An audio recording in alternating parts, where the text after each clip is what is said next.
she had hit the slopes dozens of times, but all it took was one time not wearing her helmet to change everything. That's right. A snowboarding trip to Cabernet this winter was a real eye-opener for Julia and her family. Now on the road to recovery, the 19-year-old agrees to share her story on behalf of the Brain Injury Association of Michigan. The Brain Injury Association of Michigan serves as kind of the conduit organization between some 200,000 individuals living with a brain injury in the state of Michigan and their families, and this vast, broad, deep network of rehabilitative facilities, providers, and professionals that we're so fortunate to have here in the state of Michigan, including Mary Free Bed. We are so pleased and proud of our Think Ahead campaign, which is a new campaign designed to incentivize kids of all ages to wear their helmets for individual recreational activities. In other words, any activity that's not governed by the sports concussion law or that's not governed or overseen by the Michigan High School Athletic Association. Individual recreational activities like skiing, snowboarding, and in the summertime biking, where the only criteria that people use to put on their helmet is choice. So we're incentivizing them to make the right choice by providing, in the wintertime, coupons issued by the ski patrols that either rewards kids for wearing their helmet, in which case they get a coupon for a free hot chocolate at McDonald's, or if they're not wearing their helmet, they get a coupon that's a 20% off coupon, good at 25 participating ski retail facilities across the state of Michigan. It's been a tremendous success, and we're so thankful for partners like Mary Free Bed, and looking forward now to the summer activities like biking, when we're going to get into bike programs like Lids for Kids, which we hold in Grand Rapids and of which Fox 17 is a major supporter of. The biggest statistic that hit us was that nationally, 88% of head injuries which occur from falling off a bike can be prevented simply by wearing a helmet. But you juxtapose that number against the fact that less than 50% of kids and adults actually wear the helmet that they have. So you look at those two things and think there's a gap, and that really underscored the need for a program like Think Ahead in Michigan, and that's why we started it. So then you can see at the bottom, it'll show you how fast you're going, and it does show you in your gauge cluster too. Okay. How fast you're going. You know, I just am a very active person. I love to just keep myself busy throughout the day with different sports and activities and hobbies. Well, I was back home visiting for Christmas break. I was snowboarding at Cabernet. It was a great day. I was so excited to go out snowboarding finally. And I was snowboarding with my dad and then my stepmom and stepsister that day. And, you know, it was Friday night, and so it was night snowboarding, skiing. I don't remember, like, what happened, like how I fell, any of that. Like, I don't remember my last run at all. That's where I kind of like, my brain kind of shut out that portion of, you know, the injury. Yeah. But apparently, obviously I fell, hit my head, and somebody from the ski lift saw me and saw that I wasn't getting up or moving, and they got help right away at the top for ski patrol to come get me. And so I'm assuming they got me pretty quickly, of course, and yeah, so they took me to the emergency room there, and my dad came and stuff, and then they transported me to the Cadillac Hospital and did CT scans and whatnot, and saw that I had brain bleeds and brain injury, so they were planning on airlifting me to Munson Hospital in Traverse City, actually.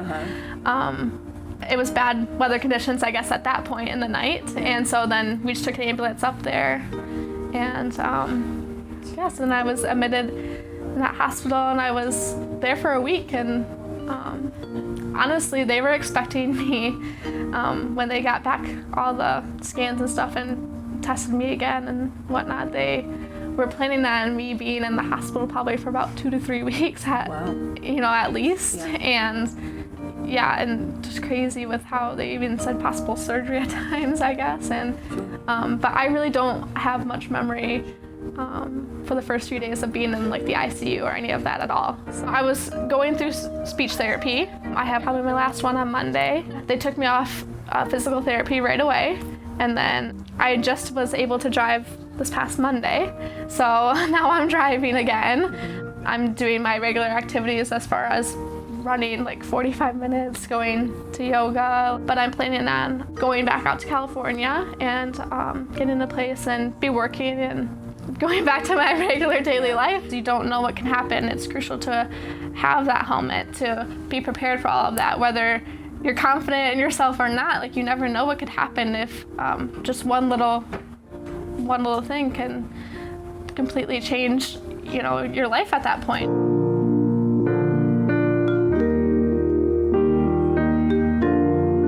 I'm a ski patroller. I patrol at both Canonsburg and at Crystal Mountain. So one of our jobs as a ski patroller is providing first aid to anyone that gets injured on the hill, and that includes brain injuries.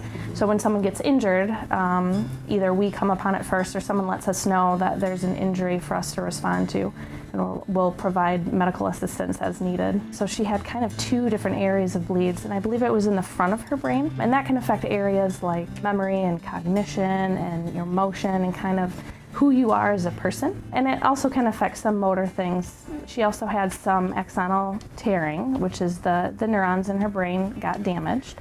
So she had quite a lot going on with that injury that she got when she fell. She wanted to get back to driving. She was doing remarkably well, so she didn't really need much from us in terms of traditional occupational therapy. So we just assessed her to make sure that she had all the skills she needed to be able to drive again safely.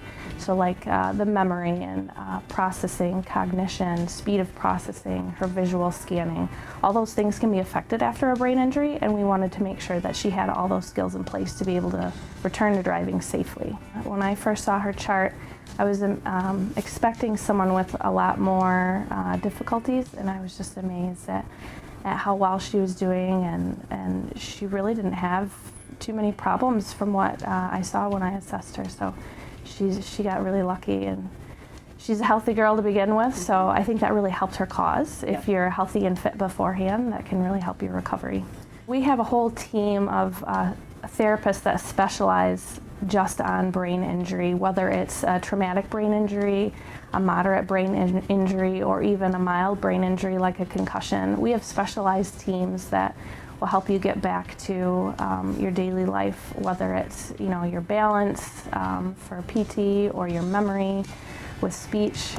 We have all the traditional therapies, and then we have additional therapies like recreational therapy, psychology, nutritional therapists, all those kinds of things to help really treat the person as a whole and work together as a team to collaborate to get them back to where they want to be. The single most easy way that you can help protect yourself when you're skiing, biking, snowboarding, wake surfing, any of that kind of stuff, it's simple to get a nice helmet. It doesn't have to be expensive. It doesn't matter if you get an $80 helmet or a $300 helmet. That helmet will help protect your brain so that you don't get a significant brain injury. She is doing absolutely phenomenal. Did you know she actually was on the surf team out in California too? She's extremely active, and I think that's helped tremendously. But Julia looks forward to heading back to California soon once she gets clearance. And to learn more about preventing brain injuries or more help concerning this topic, please visit BIAMI.org/thinkahead. Just like Miami, but with a B, in case you want to know. Oh, yes. Every time I see that, I'm like, Miami. BIAMA, Miami. There you go.